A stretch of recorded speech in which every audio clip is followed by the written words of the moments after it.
Hey guys, Gary here for the video today, and I just saw Jurassic World Rebirth, the latest in the Jurassic franchise. And after doing my review of the entire Jurassic franchise before Rebirth, I think now it's time to finish it once and for all and talk about Jurassic World Rebirth. I will be giving spoiler-free thoughts and then spoiler thoughts. There will be two separate sections in the same video. Mostly because I don't think I could make two different videos, but just gonna make it easy. So, right now, at the beginning portion will be my spoiler-free thoughts. I will not give a rating of the film. I'll just generally give my general thoughts and consensus in a nice, conceivable way. So, beginning to talk about, I think this film is not what I was expecting and not quite what I was prepared for. I didn't pay attention to too many reviews of the film, saying this is the second day the film's out in the United States, but I was kind of expecting something from the reviews. I did see a lot of people did compare it to Jurassic Park 3, and when you do watch that film, this is going to be blatantly true, especially if you know these films. If you've seen these films so many times, yeah, you'll see Jurassic Park 3, you'll see Jurassic Park, you'll see The Lost World, you'll even see Jaws. I'm not going to talk about that here, but yeah, there's a reason why Spielberg said stop using so much Jaws. So my general thoughts, it is a lot like Jurassic Park 3, The Lost World, and all that, in a good way. I mean, yeah, there was a lot of just eye rolling, like, oh, okay, we're doing this. Oh, there's that line. Oh, yeah, we're doing this. It's like, okay. Like, none of it was, like, too egregious. It was just like, oh, okay, it's just, okay, it just happened. So when it comes to the character writing, I think all the characters are good. I think there's only one character I just didn't care for, and it's not because of his role or how he was semi how he was written, but it's a lot of his how he talked. I think that's just what bothered me. But besides that, all the characters were fun. I don't think there's a single bad character. I do have two characters I think I like the most. But again, that'll be spoiler talk. Getting into the action scenes were good. There's plenty of good. There are some moments that will catch you off guard that they do not show in the trailer. Did they show a lot of the film in the trailer? But there's still plenty of moments they didn't show that caught me off guard. I think that's the big thing. So like things like the river raft scene, yeah, you seen the whole thing pretty much. I mean, there's a bit that you didn't see. There's a bit of the Quetzalcoatlus chase. There's a few bits you didn't see. The D-Rex escaping at the end, you didn't see. But for a lot of it, you did see. Of course, you didn't see the whole film. There's still plenty in there not shown. But, I mean, of course, they can't show the entire film for free, or else what's the point in going to the movie theater? But generally speaking, I think overall this is a good film. Better than Fallen Kingdom, going not common spoiler territory, but going into better than Fallen Kingdom, better than Dominion. I'm not going to say where I put it personally yet, but I would say, should you watch this in the theater? That's up to you. I feel like I better explain this in the spoiler chat, but in the non-spoiler, that's up to you if you would want to. I would say personally, yeah, just go ahead and watch it in theater so you can see the film. But at the same time, I would understand if you wouldn't want to either. I don't know, I'm just in between about this one. But those are my spoiler-free thoughts. Now this will be the end of this segment. If you would like to click off, my thoughts are: it's a good movie. It's not the best. It's not the worst. That's just it. There's good action scenes. There's some moments that caught me off guard. All the characters are pretty much good written. The plot. I'll talk about the plot in the spoiler part, but the plot is not what you expect. It's like it was what you expect from the trailers, but it's not in what you expect it to do. Yeah, that's all I'm gonna say about it. But spoiler free chat over with. Cutting into the spoiler territory. We're cover spoilers. Spoilers. So if you like to cut away, do so now. If you made this part of the video, please like and subscribe. It will definitely help this channel grow, especially help me hopefully get more viewers on this channel. Cutting into the spoilers. Yes, the gritty details. Um, as I said in the spoiler-free part, there was a good amount of stuff that caught me off guard, but I want to talk about the plot. It wasn't what I expected. And what I mean by that was when it comes down to certain details, like the mutant dinosaurs. What I expected from the film was they're going to go collect DNA, then they're going to rescue the Delgado family. Okay, that was shown in the trailer. That's to be expected. But they didn't explain the mutant dinosaurs. I mean, they did, but it was pretty much like in a throwaway line by okay, so I'm going to look up the names. It's because I'm bad at names. This is not about the writing. This has nothing to do with the writing of the characters or the film. It is just I'm bad with remembering names, so this is a me thing, not a writer's thing. So the main antagonist is Martin Keeves. He is pretty much the big pharma company. I forgot the name. They don't really say the name too much, and nor is it kind of really something I remember. Again, not really a writing thing. It could be, but more so me.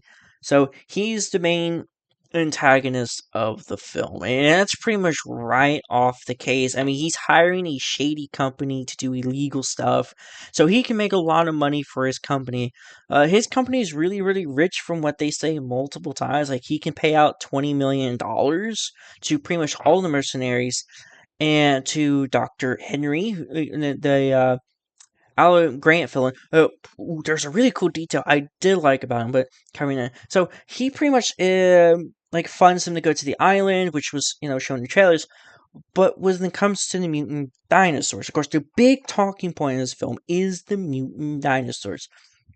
They don't justify their existence. He says it in a line that they were created to be hybrids. They were hybridization animals. And all I can say is, why? Why? Why were they hybrids? Why did they have to be hybrids? You could have just made it. If this was supposed to be the park that if this was supposed to be the original Jurassic Park facility, which turns out it wouldn't have been, it would have been Jurassic World, because he said, oh, they were starting making hybridized dinosaurs because people were getting bored of looking dinosaurs. So this was created before, like, during the era of Jurassic World, pretty much. Not Jurassic Park, because Jurassic Park wasn't fully operational yet. So, no, it's more so for Jurassic World. And we decided to do, oh, they're hybrids. Why? Because you already had Camp Cretaceous saying, oh, the Scorpius Rex was the hybrid before the Indominus Rex, but now you got the Distortus Rex and the Mutantons, and then there's this two-headed trike as well in the opening scene that it's like, oh, these guys were created before the Scorpius Rex is the testing grounds for hybrids and mutants to sell scarier things to give the public what they want. And all I can ask is why. The worst part is the opening scene. The opening scene's pretty good. We do start with the traditional helicopter going through the island. I thought the buildup was going to be we were going to see somebody come out of the helicopter, perhaps Miss Ronnie, maybe Hammond. I mean, 17 years.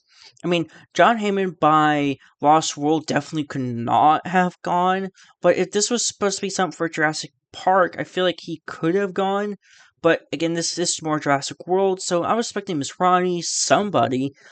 They don't show it, and so it feels like the buildup was just there, like, oh, we gotta do the island sweep in because it's traditional. You gotta do it. Um, then we get into the lab. We do see the Mutandon and they do say Mutandon, and it is in the test tube. They do it. And there is just like this small, like two-headed trike as well, I believe. It is just a blink and you miss it moment.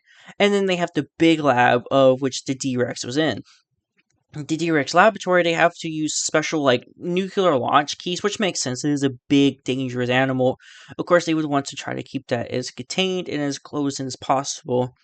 The guy who's going in, the guy who gets used as the window cleaner, he's eating a Snickers bar, and the wrapper falls into the door that needs to lock, and in doing so, breaks the door, which then completely, like, it causes a complete, shutdown of the facility that has to reboot, which then allows the D-Rex to escape. So we see the D-Rex escape. We get the scene where it slowly reaches. It grabs him. It puts him in his mouth, and then we see it turn and walk away. We know it kills him, but we didn't see it kill him. That whole scene is just there because the mutant dinosaurs don't do anything. They are not relevant to the plot. They are there surely just purely for marketing gimmick, which I get. You have to market the film to get people to come watch it. But I watched this with my grandfather. He basically said the same thing. You could have just replaced the D-Rex, the mutant dinosaurs with Velociraptors, and the T-Rex. There was zero reason to have mutant dinosaurs because the T-Rex, after that opening scene, you do not see it again until the very end. But there's a super cool scene it does have at the very end. It is also one of the best scenes in the entire film, and probably one of my favorite. I would say top 5 scenes in this film. What the T-Rex does at the end is really good.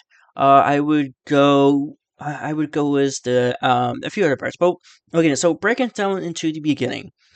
The first thing I do not like, after that we get the opening scene that basically does nothing. We get to they decided to, of course, it was explained in an article that all the dinosaurs were dying off, so they may move to the equator so where they can survive. They didn't show it happening. They basically just throw on text and just explain it to us without actually showing us. They don't show us the dinosaurs dying off. It is just said, oh, the dinosaurs are dying off, so they have to move to the equator. I got several issues with this. Issue 1, why would you do that off screen? Like, that is such a prevalent point because in Dominion, in the lore, these dinosaurs' genes were altered so they could survive in our modern day climate. Because, oh, moving to the equator, there's more oxygen. No, there's not.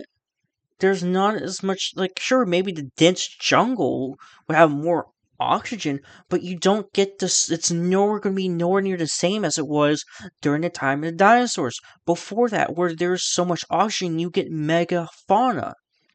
There's so much less oxygen now. Their DNA was altered so they could survive in general. And plus, when you watch Dominion, you see Blue and the apatosaurs living in Arctic, more cold areas with snow, and there was no implications they were dying. You see dinosaurs like Rexy and the buck and the doe who were taken to Italy with biosin. There was no implication. In fact, they were all living fine in a completely different ecological environment where you had snowy mountains around, and they made the Pyroraptor to be able to live in the snowy area. The Pyroraptor was fine, seemed to be fine living in the snowy environment. For them to completely do a complete 180 and say, oh no, they can't survive here, feels so plot contrived. It just feels so forced. You're so lazy. And then they explain it further in the film by having when they go to the museum to recruit Henry Loomis, Dr. Henry, they have a cartoon explaining that the dinosaurs are dying because they were not made for this environment, so they have to move to the equator, and that's why they gotta go to the equator because that's where all the dinosaurs are. Like, the only reason it was just there is to get this plot to happen. Because Sora, Scarlett Johansson, was like, well, why don't we just grab them now? Oh, well, all the dinosaurs are dying off, so we gotta go to where they're at. It's like, that just feels so forced, and it ruins so much story potential. You basically just sawed off pretty much, like, what can you do after this film? There's not much you can do in terms of story anymore. It's like you just gutted this franchise and storytelling and story potential. Like, sure, you can still got Chaos Theory, the TV show. That's it. There's nothing else. Biosen's gone. That whole thing's done. All the dinosaurs are pretty much dying off now. So unless you get people making more dinosaurs in different areas, but if you go with this film, they should be dying. So it's like, again, it's like they just gutted it in half. It's like, okay, we know in Dominion we didn't actually do anything to stop the dinosaurs singing Kumbaya was all the creature of the world, so we're just gonna kill them all off screen. Like Rexy, Blue, they're dead. They just killed them off screen so unceremoniously too. They're just dead. Prominent figures in the Jurassic World trilogy just gutted off screen. They're dead. I mean, are they dead? They didn't confirm it, but most of the dinosaurs are dead now. They either have to move to the equator or they die. To me, was Rexy being in Italy, the buck and doe, so many of favorite dinosaurs, they are just dead now by this logic. They should all just be dead. And that sucks that you just kill them off screen through text. It's like, oh, they're dead now. It's like, why? Why do that? You didn't have some. I mean, you don't need a big dinosaur fight, but it's like, have something, maybe show them dying, but just kill them off unceremoniously. It's like, oh, they're dead now. It's like, why? That just makes no sense to me. So, of course, they have to go to the island. Excuse me, I don't remember it's French.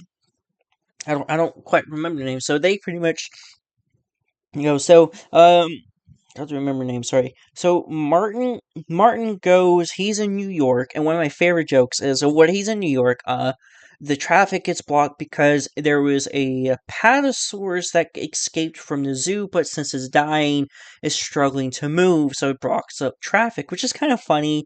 And that is kind of it is kind of another blue balls of dinosaurs interacting with the modern day world that we never really got to see. So he turns on the radio to get the news, and the news reporter guy, because there's two news reporters, and one was like, "Hey, what's going on?" And then it's like, "Oh, this Brachiosaurus." And at first when I heard, I'm like, "Brachiosaurus? No, Brachiosaurus is dead." No, it was an Apatosaurus. I find that so funny. It's like, oh yeah, the news reporter. He's not. It's like he didn't do his research. He's just like, "Oh, the Brachiosaurus. No, that's a Apatosaurus. Do some research." But again, it's funny. It's meant to be jokes, like, oh, haha, they don't know what they're saying. And again, it was funny to me. Um, so as he's in the car, Zora Bennett, of course, Scarlett Johansson, um, sneaks into the car, and again, at first she doesn't want to go, but she gets lured in by the traditional money. $10 million. I mean, a lot of people would do anything for $10 million.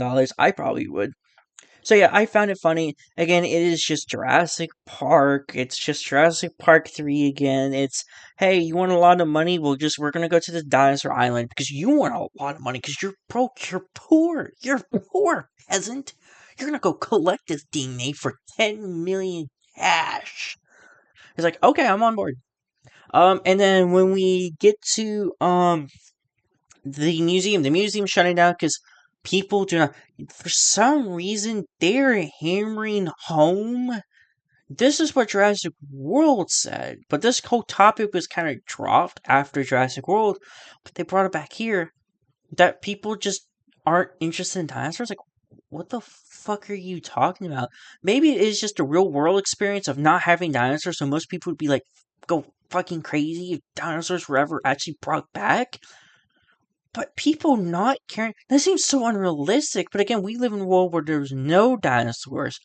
Perhaps if you live in a world where a dinosaur was such a common day thing, perhaps you might lose interest in it. I feel like for older people who grew up without just getting to see real dinosaurs, maybe for the newer generations, I could see that maybe being slightly realistic. To a certain degree, but again, the whole concept of no one cares about dinosaurs, like, that feels so forced and so stupid. It's like, who would not care about a dinosaur? It's a dinosaur. They're cool. They're awesome. I mean, they're one of God's coolest creations. And it's like, again, so it's like, oh, they don't care about dinosaurs, so we're shutting down this whole museum. And which is funny. I mean, it's not really funny. It's kind of sad. And they have to hold when dinosaurs ruled the earth, and it drops over the skeleton of the T Rex. It's like, ha ha ha. You remember the first movie? I remember the first movie. Do you remember it? I sure hope you do, because you need to remember this. So Henry Loomis pretty much gets dragged on board. He gets pretty much inspired to go see dinosaurs in the wild. That's the big thing. That's something I relate to. Like, I want to see sharks. I've only seen them in an aquarium. I really want to see a shark in the wild. He pretty much gets lured in the same way I would. If you see a dinosaur in a zoo, well, how about you see one in the wild? And pretty much the closer you get to its natural habitat. Yeah, I would go. I would want to see that. So he pretty much gets dragged on board. Then we cut to I do not remember the set locations, but then we go to from there. So Zora's on board, Henry's on board, Martin's on board. So they're gonna go collect the DNA. Oh, and in the museum, this is kind of weird to me. He specifically had the skeleton of each one of the dinosaurs, and it's literally just the engine. It's literally just the dinosaurs how you see them. It is just then their skeleton. So you don't get the actual Quetzalcoatl skeleton, you see the engine Quetzalcoatl skeleton. Oh, you don't get the actual Titanosaur skeleton, you see the engine Titanosaur skeleton.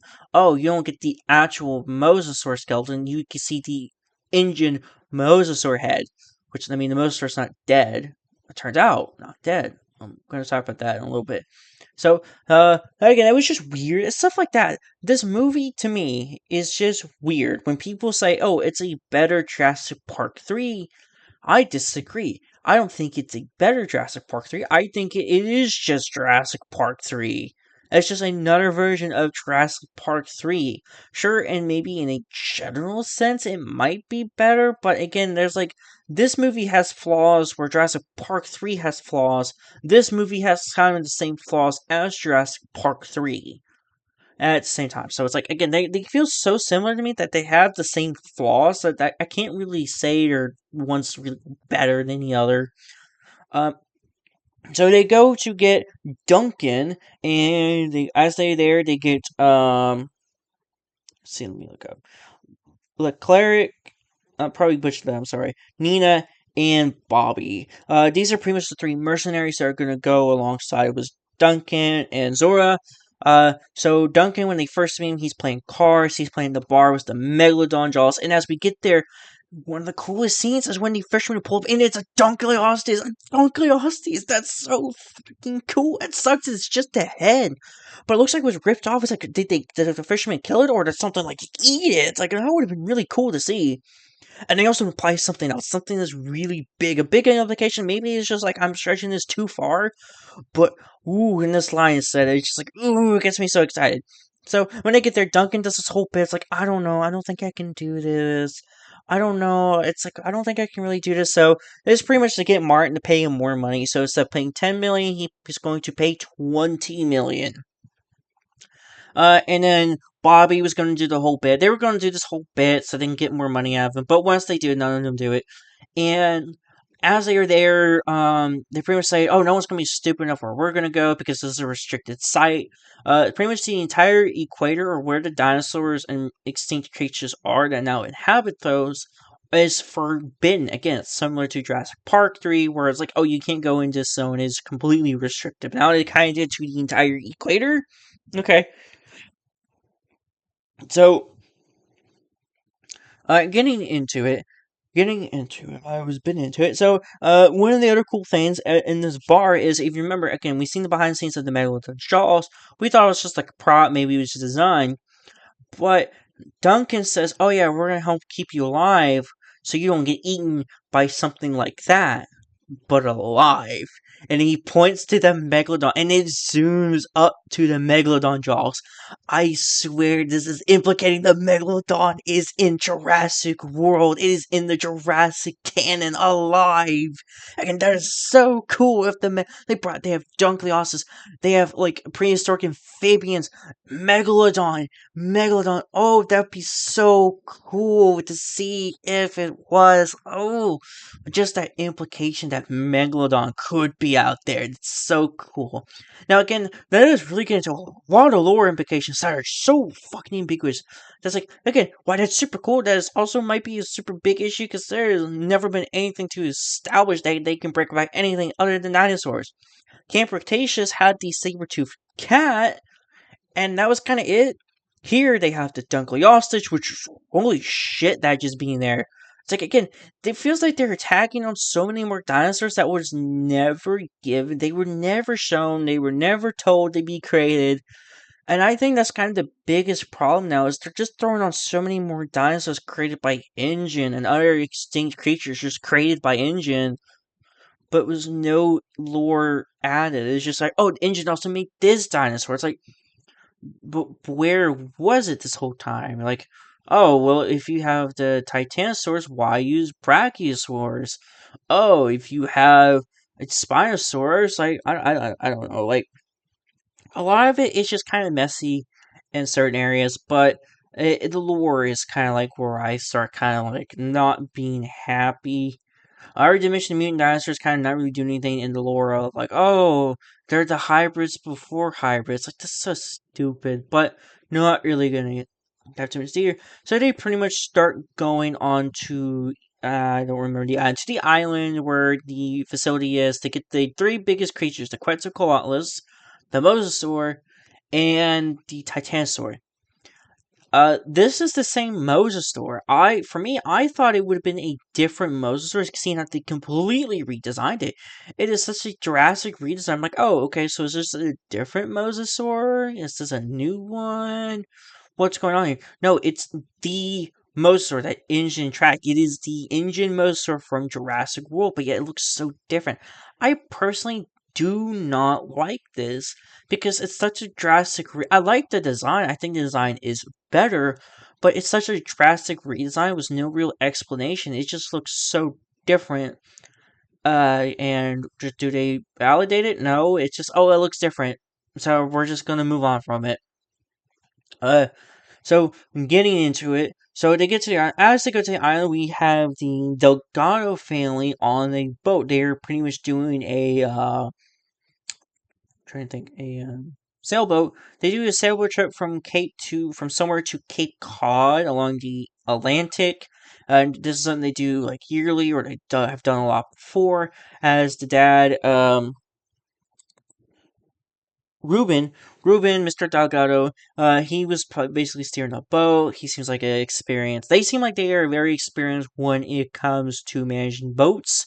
As the oldest daughter, Teresa, was showing her younger sister, um, younger sister Isabella, how to tie a knot. On the boat, there is Xavier, the boyfriend. He's lazy. He doesn't want to do anything. He just sleeps a lot. This kind of rubs Mr. Delgado off the wrong way. I mean, it obviously would. He's kind of treated as kind of like a jerky character at first when you first meet him because he just takes candy from Isabella. He doesn't really do anything, doesn't really help, he doesn't seem to really care, and that just seems to be kind of stick. So when I did hear he does have a character arc, which is true. Oh yeah, we'll cover character arcs. So then going from there, as they are sailing, the Mosasaur attacks and flips over the boat. Then the boyfriend and Delgado family are left to sit on the bottom of the boat, which is now on the top. Now this is when I get really confused. Before the Mosasaur attacks, you see the Spinosaurus sail.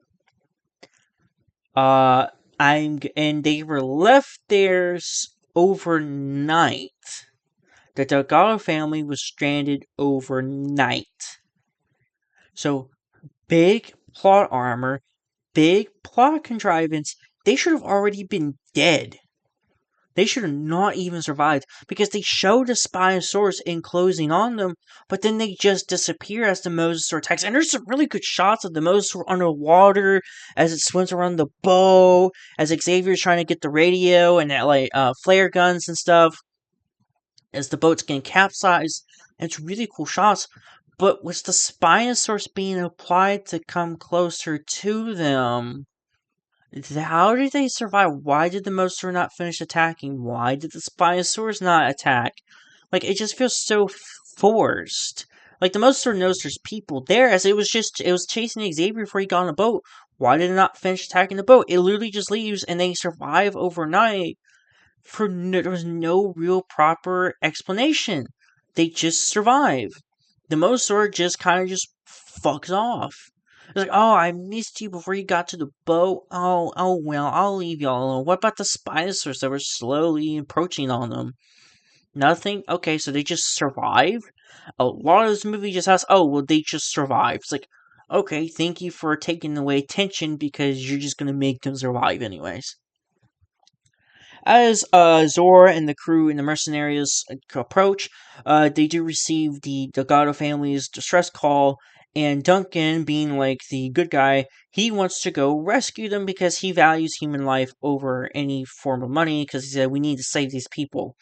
He and well, actually, before they get there, him and Zora have a lot of character moment. They have this really big, huge exposition character moment where they kind of explain each other as they haven't seen each other in 10 years.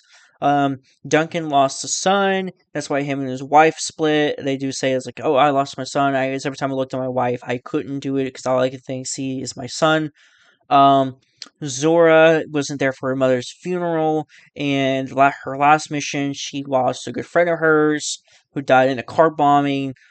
And so they pretty much like they kind of explain like what's been going on, the major events of the last 10 years between each other, and so on and so forth. So Zora is kind of like a bit iffy at first when it comes to doing mission and kind of losing people. That's kind of like her thing. It's like she's kind of scared to lose people she cares about missions.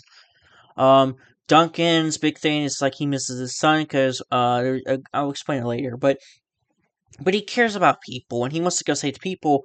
This is pretty much when Martin's, Martin's the bad guy. They don't even bother to hide it. He's the bad guy because he's like, I don't want people on board because it is super hyper illegal to be going to this place where all the world government's basically said, yeah, no, do not go there.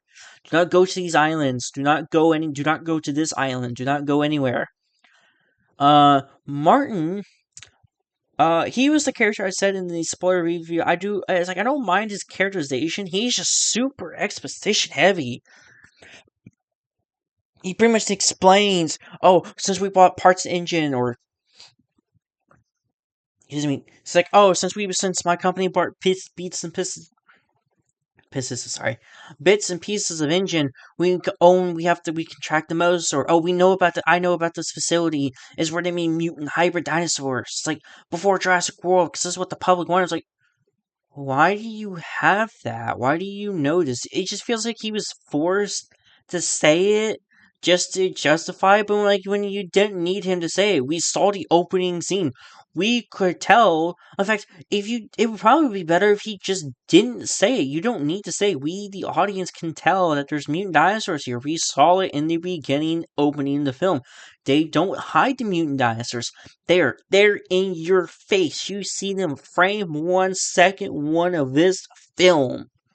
So they don't even hide them. So it's like, you don't need to tell us, oh, there's mutant dinosaurs. Let the characters, like, I think that would be more cool, more tense as they figure out what the hell was going on in this island. And then the freaky shit starts happening. It's like, oh shit, we're really in it. We're really in the jam now. Um, Again, him just being super exposition heavy, just really just like it was so unnecessary. Let the audience breathe. You don't need to hype. You don't need to spoon feed me. I understand. Give me the fucking lore reason why they recreated. Don't tell me, oh, they were made because people found dinosaurs bored. So we made these. So they were made before the Scorpius Rex was even made, which was retconned to be made before the Indominus Rex was made. It's like, stop fucking doing that. That's so boring. Stop. You're just adding lore to bits and pieces that don't need more lore. There's no valid explanation for these mutant dinosaurs to exist in this film. So, going back on topic. So, as they pretty much go save the Delgado family, they pick him up. And Duncan's like, "Why were you bringing your child here?" He's mad because one, oh, I didn't finish. Martin is like, "We don't need to go save these people. We need to go get the DNA. We care about the money. You want that? You want that $20 million, don't you? You poor peasant." So he was pretty much him and Bobby. Bobby was one of the mercenaries. He didn't care about the family. They just wanted the money. So you could tell who was going to. They made it abundantly clear who was going to get eaten and who was going to live. They made it extremely clear. They didn't hide Martin was the bad guy at all. Because this was a super secret operation, it was super illegal. He was trying to keep it undercover so he can get the ways the DNA. He got scot free so they can make the heart medicine and make lots of money because pharmaceutical companies are greedy bastards. I have personal history with them. I do not like them. No one likes them for a good reason. I mean, we all pretty much knew he was going to be the bad guy. He's Big Pharma. Of course he's going to be the bad guy. So, but they don't hide it in the film either. Bobby, no, I'm trying to remember. I don't think, what's her name? Nina doesn't, Nina and, Leclerc? Leclerc? They don't protest it. They don't, like, go for it. They just stay quiet. But Duncan says, no, this is my boat. We're going to go save those people. And in doing so, they go save the Delgado family. And then in doing so, they save the Delgado family. So in doing so, that is when they find the Mosasaur finds them. The Mosasaur begins an attack, and holy shit, is this like ripped out of Jaws? If you remember in Jaws, when they were first hunting down Jaws and they were hooking in those those yellow barrels, this is exactly that scene. This is why Studio Tour was like, stop doing Jaws, stop doing so much Jaws, because holy shit, is this like frame to frame, beat to beat Jaws. Zora gets hooked down in order to fire the DNA, the blood extraction devices into the Mosasaur. They chase the Mosasaur. You have the guy who have sorry, I'm bad with names. You have Leclerc working in the engine room. When the engine room gets heated up, so there's smoke coming out the back. You got characters yelling at each other. You got one character. You got Nina being like Hooper on the lookout, saying where to go, what direction to go, as or like we're quit. Is Nina and Duncan were kind of like the mix of Hooper and Quint, where it was like the mix of Hooper, where Duncan was steering a boat, Nina was the lookout. Also during this scene, Leclerc was also kind of filling in for Quint, while Henry was kind of the Chief Brody in the scene, and then you have Zora also being the Quint kind of fill in for the scene, trying to shoot the Mosasaur. They have to steer closer to it. They have to avoid the Mosasaur as it's jumping and dodging. They miss the first shot that goes right over the Mosasaur underwater, like they missed Jaws. It is so beat to beat Jaws. I thought it was fun as being an avid Jaws fan as well. I thought it was fine. It's probably like I would say top 5 scenes. That is also up there. The Dunkleoste's head, the Mosasaur chase scene, both of those being very well done scenes, super fun, super energetic. So again, 2 top 5 scenes, both of them right there. Or the Dunkleoste's head, Dunkleoste's cameo, the Megalodon cameo. I'm gonna fill that in with the Dunkleoste's Megalodon cameos, and the Monster Chase. I think both. I thought that those are really the Monster Chase was really good. So they pretty much get the DNA in the Monster. Everyone's like hugging and cheering. Like, we did it, guys. We did it. And all I'm doing is sitting here in theater. I'm like, you think the Mosasaur is done? No, it just went away. You were not in control of that situation. It was. And you really think it's going to, you shoot it once, it's going to dive down and be like, oh, well, they hurt me a little bit. No, you pricked it. You pricked it with a tiny little needle. You know, it's not going to chase away. It's going to be pissed off.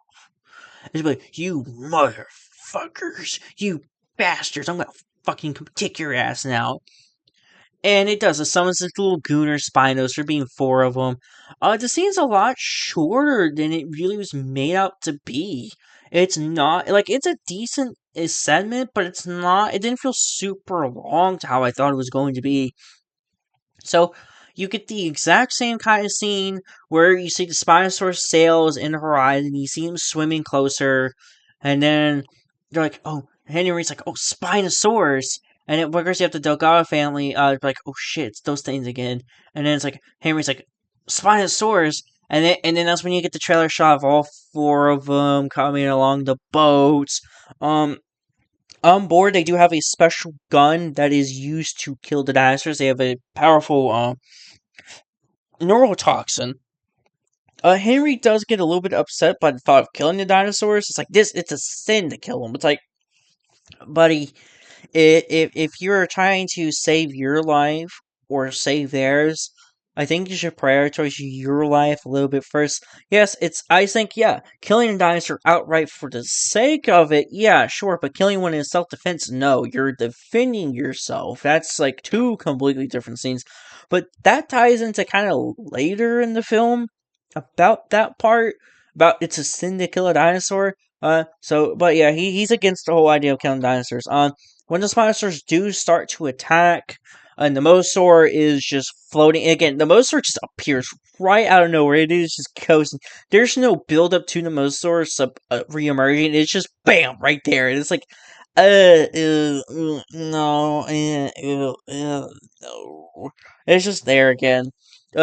So during this, Bobby gets the gun out and he starts trying to shoot the Spinosaurus in self defense, trying to kill one of them. Very much like Jurassic Park 3 was Cooper shooting the Spinosaurus and, of course, dying in the process. He dies trying to fight the Spinosaurus. Does that sound familiar? Oh, yeah, that's Cooper. Yeah, shoots at the Spinosaurus, fails, gets eaten. And it was his death was funny because you can see the Spinosaurus grabs him as we saw in the trailer. He gets dragged off, and then you can see it bobbing him down, up and down the water. You see him scream. You can hear him screaming, and then it just dives down under the water. With him in its mouth, seemingly eating him, then ripping him apart. And that's when it's like, oh, Bobby, no. Then they're like, okay, we got to get the hell out of here, and they do. During the process, during the process, another Jaws reference does happen. Like the Jaws references were not done just in the Mosasaur scene. As they were trying to escape, this is when the Mosasaur trying to escape the Mosasaur because the boat was faster than the Spinosaurus. They weren't necessarily worried about those at the time. They were worried about the Mosasaurus, who was still there trying to capsize the boat. So during the process, they get closer to the shore, so that way they can hide in the shallows, as the Mosasaur cannot get them in the shallows. Um, what's her what's Teresa, Mr. Delgado was like, hey Teresa, you need to get the radio, you need to do mayday, mayday, mayday, because during the main Spinosaurus attack, as the Mosasaur leaves out of the water, it pushes Isabella closer to the end, and of course, being a fucking child, she has plot armor and does not die because they're not going to kill a child. I'm going to talk about that a little bit later. So, because she just has plot armor, she survives. The Spinosaur's like, oh, I'm gonna get your legs. I'm gonna get your legs. Oh, no, I'm gonna get the handlebars. Oh, okay. That does come important later. That does kind of happen later. Some happens later with that. So Mr. Duggo trying to save his daughter hurts his leg, so he can't. He's having a hard time to get up. I think it's a sprain. Uh, so Teresa, she goes to the radio, and much like Jaws, Martin, being like Quint, decides, no, you can't do this because, oh, well, instead of Jaws, where it's like, I want to kill the shark for my pride, it's like, no, I want this to stay top secret because I could be in big trouble, for being here. We could all be big trouble for being here, so he's like, no, we need to keep this under wraps. Keep this under wraps. I was like, okay. She's like, no, I need to call him. So I thought he was going to break it because, again, it is very much like Jaws. Don't call for backup. What is happening is they get in a small scuffle. She ends up during the boat while the boat is being chased by the monster close to the shore.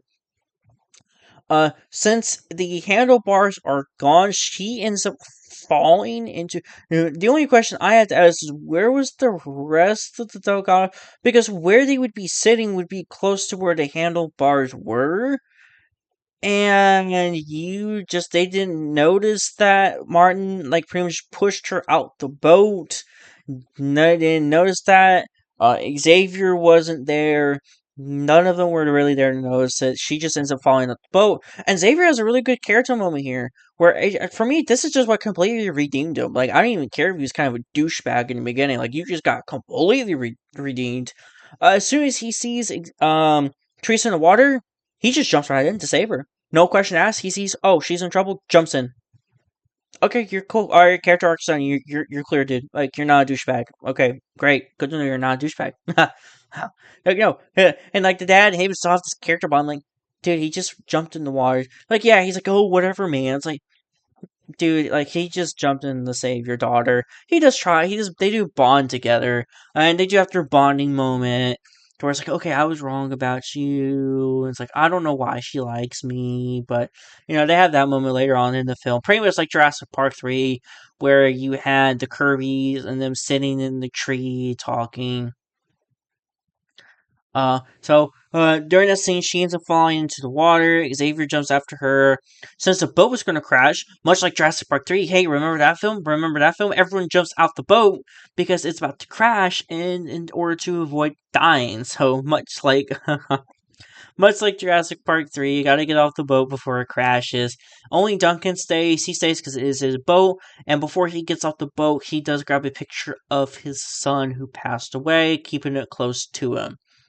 He didn't want to leave any part of his son behind, which is really sweet. That's really touching and really sad. Duncan's a really good character. Duncan and Zora are probably my two favorite characters out of this one because Scarlett Johansson is she's very beautiful, very good looking woman. And pretty much everything she's in, no, she's just a very good looking woman. And her character's fun. She's kind of she's a mercenary. She's kind of like soft. I'm not saying soft like her character's softer. I mean, she's not quite the same as Owen Grady or like Roland Timbo or characters like that. She's just kind of tough, rough and tough, just adventurous. She's fun. She's a fun character. Her and Dr. Henry do have a moment on the boat where she's crying because she's getting PTSD from the last mission. She's worried about losing somebody. And they have a moment together where it's like, oh, I have a boring life. I worked in a museum. I never been shot at. It's like, oh, it's never too late for that. And he just like, yeah, I want to eat that pussy. It's like, it went on too long, for my opinion. It just felt unnatural. It was like an unnatural character interaction. Besides that, I mean, it's fine. I like all the characters. I don't think there's a single bad character. The worst character being Martin is just because he's exposition heavy, not because his character is bad. I mean, he is a bad character. He's the bad guy, but I mean, characterized, he's fine. So as they get to shore, Henry and Zora, they grabbed a bunch of equipment, they tied it together, they threw it. It's super heavy and super hard to move. This gets shown was Nina as she's trying to grab the equipment from shore to drag it closer. Well, she can't do it by herself, so she then gets the bright idea to go around and push it. So it turns out there's 5 Spinosaurus in that film because as they get to the beach, they see a Spinosaurus footprint, and the Spinosaurus roar is like the classic Spinosaurus roar is in there. You can hear it. It's like, oh, I heard him. Oh, that's the Spinosaurus. There it is. There's that roar. It's in the background. You hear it. And again, it's fun. It's fun to hear the classic roar. I mean, come on, it had to be there. It had to be there. You can't do it. You can't do Spinosaurus without the classic roar.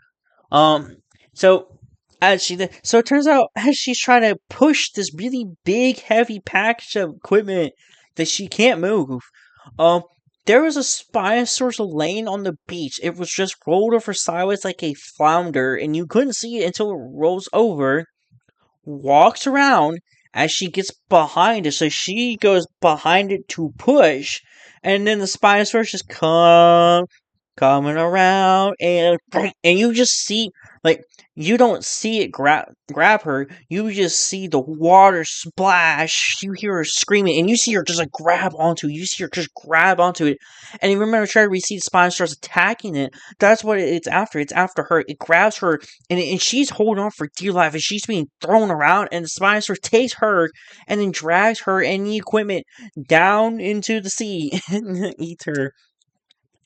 And then I know some people complained about how Zora was not caring about the teammates, but in this particular moment, I do understand because you were in a life and death situation. You were still on the beach. Those Spinosaurus are going to be coming. You have to hurry up and get out of there. So Zora not being concerned or pressed at the moment for her lost teammates, despite that being her big character moment, is that she lost a teammate recently. Is that counterintuitive? No, because again, you were in a current life and death situation where everyone's lives could be ended at that exact same moment. Where if we don't hurry up and get out, we're going to be joining our friends in the Spinosaurus belly. So we need to skedaddle. And they run into the woods as they hear the Spinosaurus roar.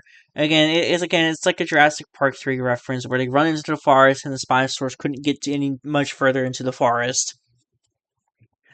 So again, just another like JP3 reference. Wow, when people said this like JP3, they weren't kidding. Wow, who could have thunk that part? Um, so they get into what. So again, that doesn't bother me because again, you are in a current life and death situation. You need to get off the island, try to get everyone else safely off the island. So her not being hard pressed about this at this moment, I completely understand. It's later, I do understand it being a slight problem, but talk about that when we get to it. So as they get too far into the woods, the Delgado family they go into this cave and cavern and they go up onto the land. And Xavier has this moment. It's like, do you think when elderly people buy a bed, do you think, oh yeah, this is going to be my deathbed?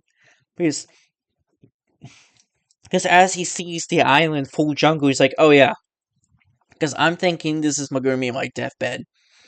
I also got a few laughs because the theater was packed. There was like, it was a completely full theater. Like during the monster attack, there was children screaming. There's kids just crying, like newborn babies. I'm sorry, why would you take a baby to a movie theater? Why would you do that? That's so stupid. So that happened. That was happening the whole time, and a lot of people laugh. Some of the jokes people did laugh at. There's another joke that comes up a little bit later. I did find it funny too. So he's like, "This is gonna be my deathbed," and then Mr. Duggo was like, "Yeah, yeah, but we understand. You don't have to continue. We understand."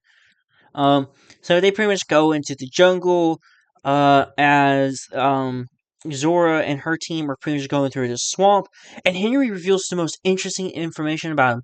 He tutelage under Alan Grant. I think that's so cool. He's pretty much like a new Alan Grant for this franchise. That is so cool, and I like him. He feels like a new age Alan Grant.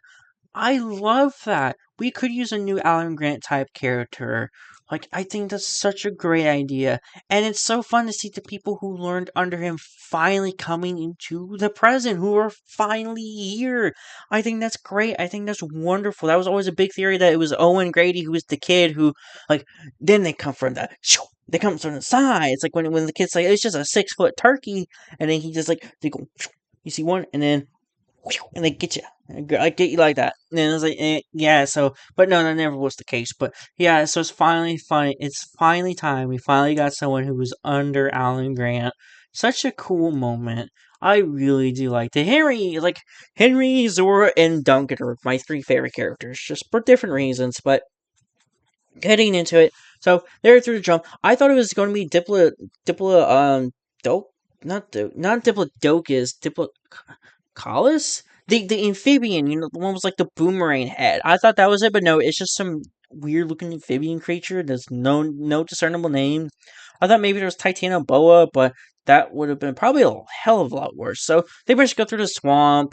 Um, and they pretty much say, "Oh, humans only been around for 200,000 years, and like survival is the long shot." That's where the line comes from. Is about that how dinosaurs lived for millions of years, and while humans might not even live for a million years, in Henry's opinion, because we made like nuclear bombs and stuff. As that is happening, the Delgado family is still going through the woods, and they pretty much stop and take a break. And then this is when because they're following the pipe, they find a geothermic power pipe, and they are following that to map out to go to the workers village, the work area, which is the plan to go to meet up in that area because there's going to be a rescue helicopter. Zora had it set up to where if something happens to them, there's going to be a rescue helicopter who's going to appear on the island in 2 days' time. That's why the rescue helicopter gets shown at the end. So with that, so that ends up happening. And it ends up being like, oh yeah, so we're just gonna rescue helicopters in 2 days' time. Okay, so we gotta get to the facility, so that way we can be rescuing in time, because they're only gonna look for us for 2 minutes, and then they're gonna get the hell out of there. It's like, oh, why would they leave? Because they want to live. It's like, yeah, they want to live. Um, they would have liked to live, I should say, because that other scene is so fucking cool. So they pretty much talked about it. So they were pretty much still going. The Delgado family's following the pipe to the facility, and during that, Xavier's like, "You want to smoke weed?" Just out the blue, it's like, "You want to smoke weed? I got weed. It's a little wet. We can smoke." And then as Isabella's like, "Do you smoke?" And she's like, "What? What?" She just looks at him. I think she, like, again, like, I don't think it's not like I don't like her character. She's just my least favorite part of this film because she drags down the tension of the film. With her just being there, she's just going to survive. Her big character thing is she does not like dinosaurs. She doesn't like prehistoric creatures. And she said, "I wish they were never brought back." So she pretty much gets scared. She gets PTSD. Well, I mean, when a Spinosaurus is looking at you through the door as it's currently going to munch on somebody, yeah, I would get PTSD too. I would probably shit my pants if that was happening to me. I'm like, oh shit. So, yeah, so, but then out the blue, so I'm going to have to pronounce this. As they are walking through, she has her candy.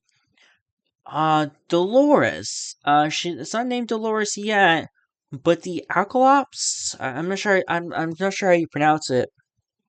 The pretty much wannabe Microceratus shows up, and she's not like afraid of it. She finds it cute. She's like, "Oh, it's a little tiny dinosaur," which I guess for a child that makes sense, but for someone who hates, who just watch people die from prehistoric life, who said, "I wish none of them were brought back," hated all of them, just to then do a complete kind of just a complete 180 to then completely like one out the blue, and it's completely random. It is just they're just walking along, and it was just in the bush. It's like, oh, she grabs this walking stick because Mr. Duck was like, "Hey, get sticks. It's going to help us traverse the lane." She grabs it, and then Dolores pops up. She wasn't like, "Oh, it's a dinosaur." She doesn't freak out. She just jumps back a little bit, but then it's like the Teresa chases it off from bothering her. I don't know. For me, that's like for someone who was kind of really scared of dinosaurs to like suddenly be like, "Oh, I want a pet dinosaur," in like the same day. It's like that's a big jump. I get it. It's a kid. He's a cute little dinosaur. It's gonna want to keep it. It's like even then, it's like, uh, eh. Uh, so they're pretty much walking along. They're following the pipeline. Does get dark. So they said, and again, something else from Jurassic Park 3. They talk about how the Titanosaurs are in the middle of the island, in the middle of the valley. Gee, what else does that sound like? Oh, where to all the dinosaurs, all the big dinosaurs will be in the middle. What was that? Oh yeah, Jurassic Park 3. 3! Again, more 3. Um, so more Jurassic Park. Ugh. So yeah, more So as they pretty much say, "Oh, we're not gonna get to it until the morning." They got the Mosasaur DNA. They gotta get the Titanosaur and Quetzalcoatl's DNA. As the night passes, Mr. Delgado, and Xavier have their bonding moments. Like, "Oh, you're not so bad. Oh, I don't know why your daughter likes me." Then he gets up to go pee, and as he's peeing, uh, another really this is like one. Besides the first opening scene, this is like the first scene, second scene. I'm like, why was this in the film? Because as he's peeing, how far he went pretty far because he completely leaves, goes to this completely different area, and where he is, Velociraptors. You get the male, like the male here. Sure, I can't remember. The male is like on the left. And then you get the female on the other side, and you can see both the male and female. And the male is getting ready to pounce on him, and then the Mutandon shows up and just fights the raptor. When the female runs, and the male just gets bodied and dies. All while he's currently peeing. That entire scene is done while he's currently peeing. Yeah, that's a really good scene to show your new mutant creature besides it being a test tube, is while someone's currently pissing and you kill another fan and you kill a fan favorite creature for no reason because you don't justify the existence of the mutant. Yeah, so that's how the mutant and it fucking flies. Yeah, it flies. It can fly like fucking hell. Like I'd say I was indifferent on it, but it flying, it's just like no, hell no. It carries the raptor. It carries it like a dragon. It really feels like a dragon just carrying off its big horde and like it's just I didn't like that scene one bit. Though there's a funny joke is after he's finished peeing, after all that happens, he starts peeing again, which is reasonable. I mean, if a freaky mutant creature showed up, killed another dinosaur that was about to kill you, I probably would be pissing too. I mean, yeah, it's a fair reaction. So then the day breaks. They go find the Titanosaur herd, and it's when you get the scene. The dinosaurs are a lot smaller than how they were portrayed in the trailer. No, they are pretty much accurate. Feels pretty much accurate to the Titanosaur size. They are not gigantic. They are pretty much feel accurate. They feel realistic to the Titanosaur design, and yes, he touches it. I think it was just a trailer. The perspective feels skewered, but no, they're not that gigantic. They're gigantic for the dinosaur, but not overly gigantic. It just to me, that's what it felt like. So he has this big, lovey-dovey, touchy feel. And he has like a big lovey-dovey, touchy feel. The paleontologist who gets to touch a dinosaur in a while, he starts crying because it freaks him out. He's super excited. Um, Zora then takes the shot, with the needle, gets the Titanosaur DNA, and that's two done. And then it's off to the quest of koalas. Given that the video is already an hour long. Wow, that's already pretty long. Given the video is already over an hour long, I'm actually will do a part two. So part two will be done sometime tomorrow or later. I'll do a part two. Given this video is already over an hour long, I'm gonna continue. So okay. So far, I would say the movie is, as I said in my spoiler-free part, it is good. It's not great. It's good. I'm not going to give my full ranking until part 2. So then there will be a part 2. Thank you for watching. Please like and subscribe. And please wait for part 2.